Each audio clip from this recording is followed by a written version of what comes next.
கடகம். இந்த கடகத்திற்கு தொலைபேசியால் ஆபத்தா அப்படின்னா நிச்சயமாக உண்டு. கடகத்துக்கு நீங்கள் குறித்து வச்சுக்கோங்க. கடக லக்னம் உங்களுக்கு அட்சய லக்னமாக போகுது. இந்த கடக லக்னத்திற்கு புதன் எந்த பாவகத்தில் இருந்தாலும் அது கம்யூனிகேஷனில் பிரச்சனைகளை தரும். குறிப்பாக கும்பத்தில் புதன் இருக்குது, கேட்கவே வேண்டாங்க.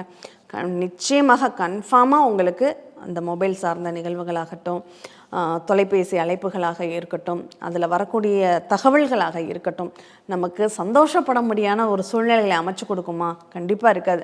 ரொம்ப நம்ம கவனமாக இருக்கணும்.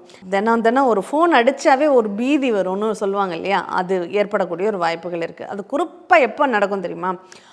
ஆயில்ய நட்சத்திரம் 1, 2, 3, 4 பாதங்கள் லக்னம் செயல்படக்கூடிய காலகட்டங்களில் அது அளவுக்கு அதிகமாகவே இருக்கும்.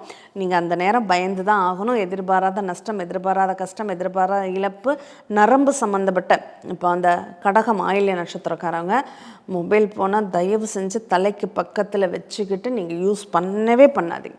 அதனுடைய அந்த அதீதமான அந்த வெப்பம், அதனுடைய அந்த எதிர்வினை அலைகள் எல்லாமே அந்த மூளையை பாதிக்கக்கூடிய ஒரு சூழ்நிலைகளை கொடுத்துடும்.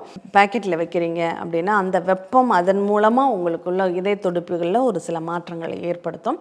அதுலேயும் நீங்கள் கவனமாக தான் இருக்கணும். பண பரிவர்த்தனை யூஸ்வலாக சொல்லக்கூடிய விஷயம், ஆன்லைன் வர்த்தகமாகட்டும், வெளிநாடு தொடர்பான நிகழ்வுகளாகட்டும், உங்கள் மொபைல் ஃபோனில் நிறைய ஏதாவது எவிடன்ஸ் வச்சுருக்கீங்க, உங்களுடைய பர்சனல் ஐடி கார்ட்ஸ் ப்ரூஃப் ஏதாவது வச்சுருக்கீங்கன்னா அதெல்லாம் ரொம்ப கவனமாக ஒரு பாஸ்வேர்டு போட்டு ரொம்ப லாக் பண்ணி செக்யூர்டாக வச்சுக்கோங்க.